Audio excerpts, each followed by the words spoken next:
Buluk juga ngotot. Gue nggak mau tahu. Keluar dari sini, keluar. Cabut dari sini. Lu peduli gak sama gue? Sontak Buluk kaget dong. Iseng, ngerasa iseng. Karena hujan deras, dia lagi nongkrong. Disenter lah ke depan. Itu berhenti, nengok. Jalan 2-3 langkah lah ya kalau nggak salah. Itu loncat. Ya Allah. Itu sontak dengkul gue tekuk ke tanah. Anjing!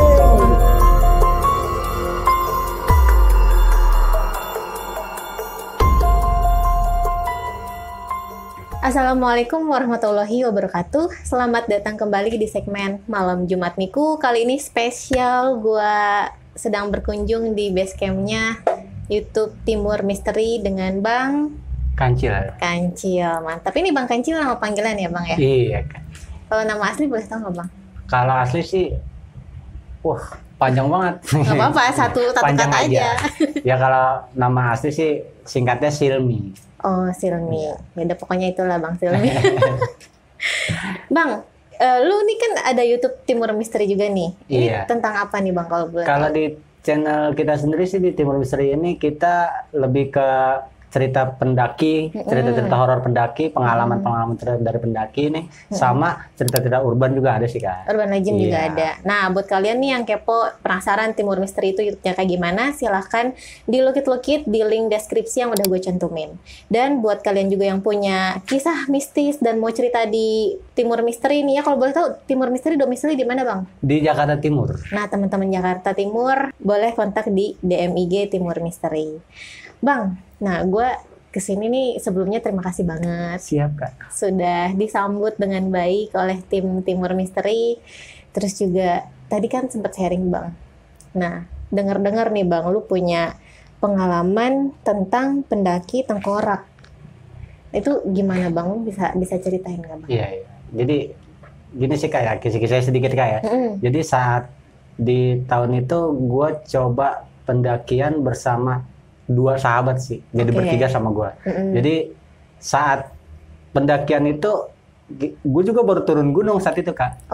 Baru turun gunung, terus lu mendaki lagi bersama 2 teman gue itu. Bersama 2 teman, di situ lu mendapatkan pengalaman yang lain nih.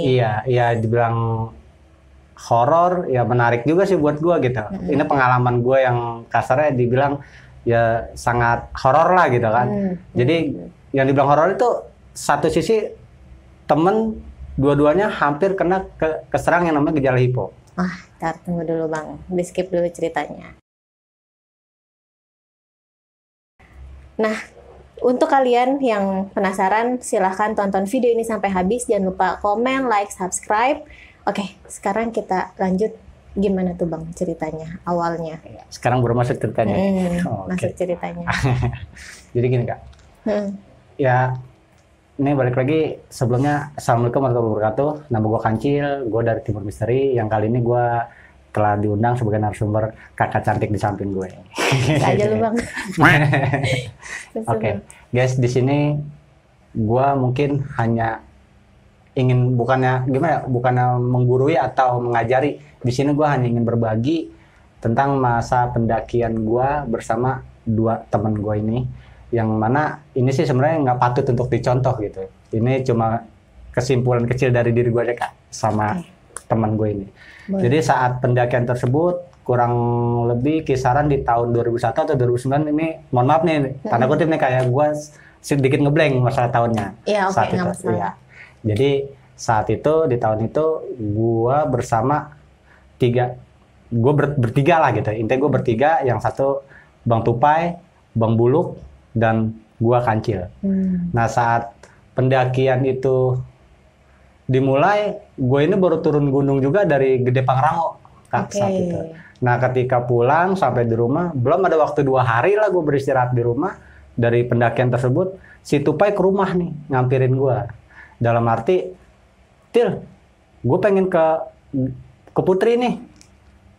Wah jangan sekarang Pai. Gue baru banget turun gitu kan, gue baru banget muncak Gede Pangrango. Terus di situ Tupai maksa gue terus. Akhirnya gue pikir mungkin ya ini lu udah kepengen banget kali gitu kan, udah rindu banget sama alam lah gitu ya. Oke lah Pai, gue turutin, gue usahain ya, gue bilang. Udah gue langsung prepare Kak di situ. Cuman emang di situ kita udah bertiga ini udah kayak gimana ya? Kayak ada kesenggangan gitu Kak. Kayak ada jarak gitu. Kayak Buluk juga kan kayaknya ekspresi gimana ya? Ngegebuh banget gitu kan. Dalam hal pendakian tersebut ngegebuh banget. Terus Tupai gue perhatiin dari raut mukanya udah beda saat perjalanan dari rumah gitu. Bedanya gimana nih? Dalam arti dia sedikit pucet, terus kayak lesuh gitu lah gitu. Kayak orang lagi keserang penyakit lah gitu, atau bawaan atau gimana. Nah, sampailah kita di Terminal Pasar Rebo saat itu Kak. Bertiga sampai di Terminal Pasar Rebo, kita langsung hampiri bis menuju ke Cibodas ya, Cipanas, Pasar Cipanas. Cuman kita turun di Cibodas karena kita mau ngambil Simaksi dulu. Kita ke Cibodas ngambil Simaksi, terus kita naik angkot kuning tuh untuk ke Cipanas. Dari Cipanas nyambung lagi tuh untuk ke via Putri, Basecamp Putri. Nah, sampailah kita di Basecamp Putri. Itu dari perjalanan Pasar Rebo pun kita udah dihujanin dari Jakarta. Oh, jadi emang kondisi hujan deras. Hujan deras. Jadi saat itu emang musim penghujan, kalau nggak salah. Jadi dari Jakarta kita dari Terminal Pasar Rebo udah dikasih hujan gede banget. Hujan deras, geluduk, kilat, segala macam. Terus kita maksain tuh karena udah di dalam bis, kita paksain jalan. Ternyata itu hujan nggak putus sampai di sana. Nyambung itu hujan. Jadi di Jawa Barat pun hujan sangat deras gitu, malah bisa dibilang malah parah gitu, deras banget gitu. Nah itu nggak berhenti hujan sampai kita di Secret Putri. Nah sampai di Putri kita serahkan Simaksi, terus ditegur lah kita sama bisa dibilang apa ya, apa sih namanya orang-orang pos di situ, yang di base camp itu ya bisa dibilang ranger lah ya. Ya ranger-ranger di situ akang tersebut bilang sampai memarahi lah, sedikit marah lah gitu. Yakin mau muncak? Ini hujan loh, cuaca lagi begini gini. Takutnya ada apa-apa gitu. Soalnya hal kayak begini banyak terjadi, pohon tumbang gitu. Cuman kita di situ ya balik lagi karakter masing-masing sih Kak gitu. Pada menggebuh gitu. Maksudnya pada main kuat-kuatan gitu. Ya itu nggak patut dicontoh sih, balik lagi gitu kan. Nah akhirnya dari beberapa ranger tersebut ada yang bawa 2 gelas kopi nih, 2 gelas cangkir kopi dari dalam keluar. Dia mungkin mau ngasih yang akang ranger yang lagi negor kita ini kopi tersebut. Enakan eta pas dia ngomong begitu ke temennya, dia ngelihat kita, lirikannya, pandangannya. Oh, mau kemana? Langsung begitu kayak orang kenal gitu. Kita juga nggak paham gitu, nggak sebenarnya gitu. Mau kemana Kang? Mau muncak?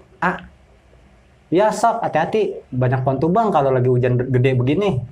Ya, diizinin dah akhirnya tuh kita dengan dia berbisik sama teman yang tadi marahin kita kecil, akhirnya berbisik kita diizinin. Ya udah oke, yang penting kan lengkap tuh Simaksi, surat menyurat ada. Kita prepare dari situ. Kita pakai ponco, jas hujan segala macam. Tadinya kita pakai sendal dari bawah, terus kita keluarin sepatu dari carrier masing-masing, terus sendal kita masukin, sepatu kita pakai, kita nge-trek lah Kak di situ. Nah, berawal kita nge-trek dari jalur Putri, tap, sampailah kita di pertengahan gitu. Masih di jalur sih ya, belum ketemu shelter, belum ketemu pos lah gitu ya. Nah, itu masih di jalur, kita dijumpai oleh pohon tumbang. Oh, jadi emang udah langsung ada nih. Itu menghalangi trek jadi pas kita nge-trek, keadaan lagi nanjak, lagi lelah-lelahnya karena hujan ya, deras gitu kan. Jadi kan fisik lebih terkuras gitu ya. Itu langsung kita dengar suara gemuruh. Nah, ternyata kita hampiri lebih dekat, itu pohon tumbang. Ya bisa dibilang besar sih, cuman nggak cukup besar juga lah gitu. Sedang kita sampai kebingungan untuk melalui jalur itu gitu. Dan akhirnya kita lalui dengan kita panjat pohon itu, terus kita teruskan perjalanan, sampailah kita di Buntut Lutung. Ya, Buntut Lutung. Nah, kita jumpa di pos Buntut Lutung, disitulah mulai terjadi kejanggalan dari kita bertiga ini kan. Dalam arti kejanggalan, kita itu hampir bisa dibilang pulang hanya bawa nama seorang teman.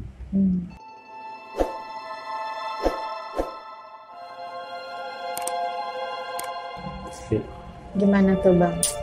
Jadi pada intinya si Tupai ini tumbang lah Kak.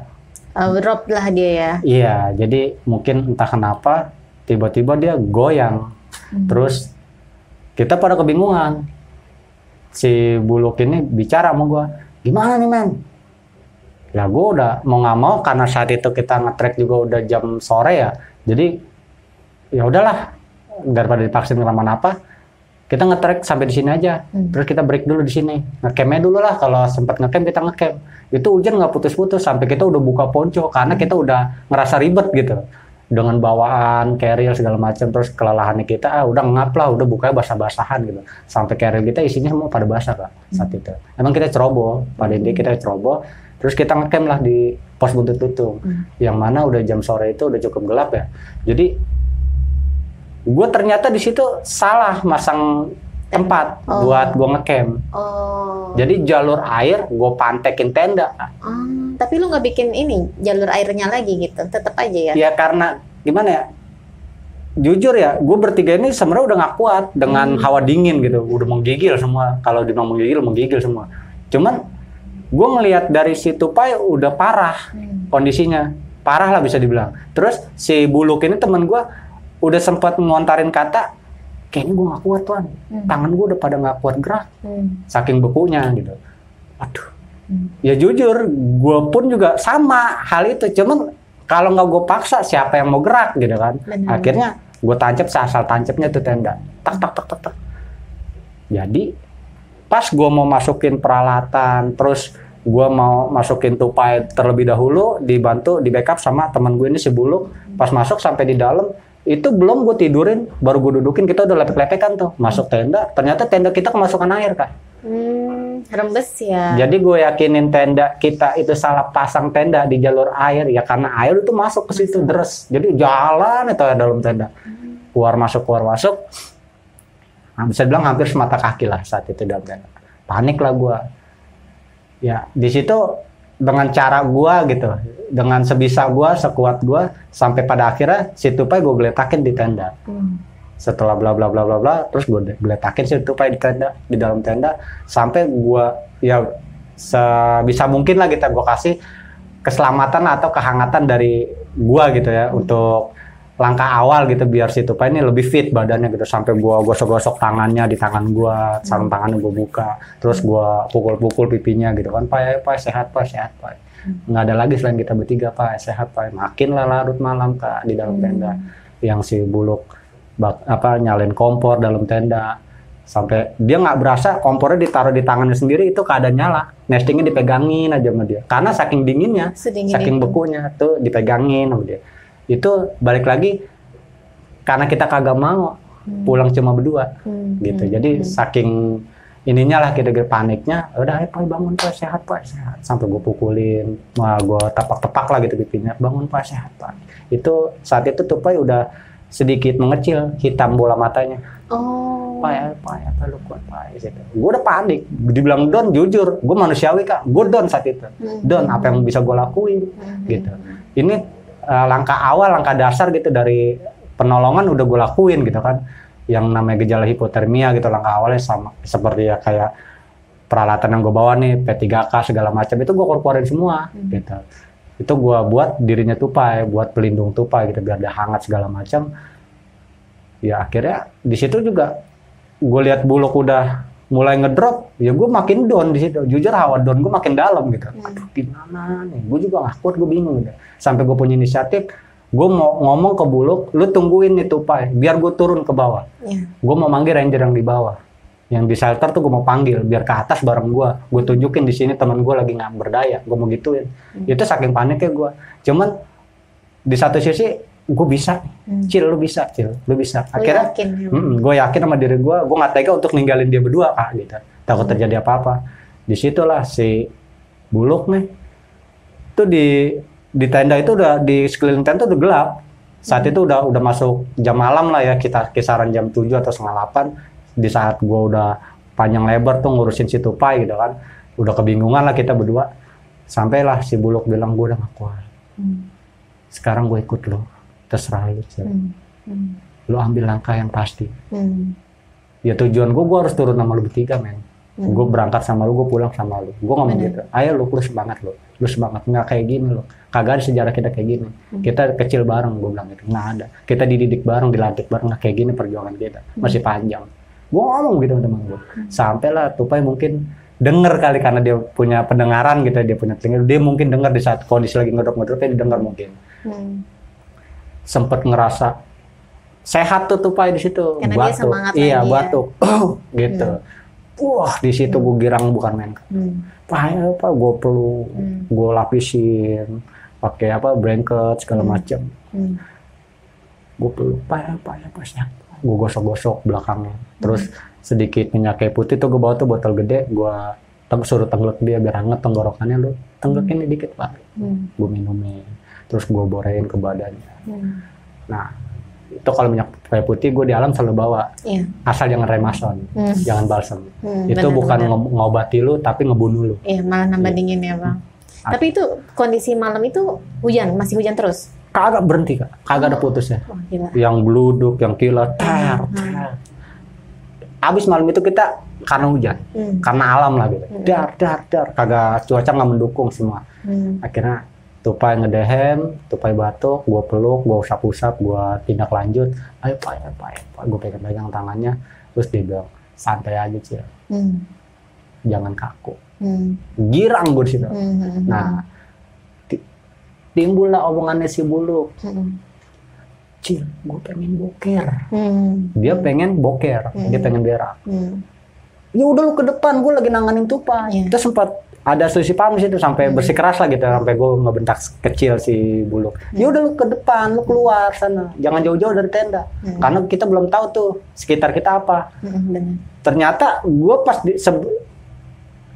tidak di jalur air aja Kak, di bawahnya itu udah turunan. Ya bisa dibilang jurang kecil gitu. Jadi samping pos buntut lutung itu, shelter buntut lutung nih kan dia kan kayak betonan gitu tuh, dikelilingin tembok gitu, kecil gitu setengah meter. Kayak rumah jamur lah gitu ya, pos buntut lutung dulu itu yang gue tahu. Kalau sekarang mungkin nggak tahu, gue udah lama nggak kesana. Itu dulu kayak gitu, kayak rumah jamur, kita bisa ngeres di situ kalau hujan kecil. Nah, gue di sampingnya pisan, di sampingnya banget. Nah itu keluar tenda ternyata langsung turunan begitu Kak. Nggak tahu berapa meter dalamnya lah gitu, udah turunan begitu, tanah terjal lah gitu ya. Nah pada akhirnya, Wan gue kecil, gue nggak berani, kata si Buluk. Men lu sabar ya, lu kuat di sini. Gue di depan tenda nggak jauh, gue bilang sama Tupai cuma manggut doang, ngasih kode pala, dia manggut, gue taruh lah Tupai, gue sandarin di tenda. Dengan duduk tuh celana pantat dia tuh udah kebasahan air karena air lewat, yang tadi gue bilang kemasukan air tenda kita. Gue keluar lah. Dia bawa senter kecil karena kita minim cahaya lagi pula. Ya itu balik lagi yang nggak patut dicontoh lah gitu, pendakian hari itu tuh gue nggak patut dicontoh, emang semua serba dadakan gitu, serba nekat gitu. Jadi si Buluk bawa senter kecil, gue megang headlamp yang udah redup, penerangannya gitu. Nah gue bilang di luar tenda, men gue tunggu sini, lu mau boker dah, cuman jangan jauh-jauh dari gue pantau dari sini. Gue bingung soalnya gambling nih, di luar si Buluk, di dalam Tupai, kan gitu. Semua temen gue nih dua-duanya, akhirnya gue di tengah-tengah. Gue didiri di luar tenda tuh, depan pintu tenda. Nah, si Buluk jalan lah, nggak jauh dari gue masih bisa mantau dia, masih kelar. Lu kasih aba terus ke atas center lu, biar gue tahu di situ ada titik lu. Dia mainin center, sembari dia buang air, dia boker. Nggak lama, tuh center turun ke bawah. Tadinya gue suruh ke atas aja begitu mainin, biar gue tahu di situ titik lu nongkrong gitu kan. Ini tiba-tiba center tuh ke depan. Wah, ada apa nih? Nah, sontak si Buluk langsung teriak, wah anjing, gitu. Kabur langsung dia dari tempat dia nongkrong, tempat dia boker, dia langsung lari, cuat tuh gitu. Sampailah dekat depan tenda, di hadapan gue langsung gue bembeng kera jaketnya. Bangsat lu, gue bilang, ada apaan lu, jangan nakutin, kita lagi begini, lagi urgent. Gue bilang, teman lagi sakit di dalam, pucat mukanya. Til, masuk ke dalam. Gua mohon masuk ke dalam. Cabut lagi dah ke dalam tenda. Tutup tenda. Itu bertiga duduk di dalam dengan masih kondisi yang lemas lah gitu, nggak berdaya. Si Tupai nyimak di situ, omongan kita semua didengar. Buluk ngomong, cabut dari sini men. Cabut dari sini. Gua nggak mau tahu, pokoknya malam ini cabut. Nah Tupai dengar suara Buluk ngotot, maksain diri, sehat lah badannya. Gue udah debat di situ sama Buluk. Gila lo, Tupai begini, lo nggak punya otak lo. Udah ada perdebatan situ. Sempat gue selek sama Buluk, kata-kata kasar gue keluarin di dalam tenda. Buluk juga ngotot. Gue nggak mau tahu, keluar dari sini, cabut dari sini. Lo peduli gak sama gue? Lo jangan begini, jangan ngajakin ribut gue. Sampai begitu kita panjang lebar ngomong. Akhirnya Tupai yang nengahin. Karena di situ memang kita bertiga dari dulu ya, lagi bujangan tuh, lagi masa muda, ego kita Kak bertiga. Jadi saling, lu nggak kuat, tapi lu ngerasa kuat gitu. Lu nggak mampu, tapi lu ngerasa mampu gitu. Ego yang kita gedein dari dulu. Jujur ego dulu. Di zaman kita masih di Mapala pun, ego yang kita gedein gitu. Nah akhirnya, bangun lah Tupai untuk nengahin. Cil, prepare. Dengan keadaan muka pucet, lesu, bibir udah membiru, gitu, tangan-tangannya juga udah ungu. Aduh, oke lah, gue balik ke masa dulu lagi gitu. Emang kita semua ego gitu. Oke, gue ikutin kemauan lo.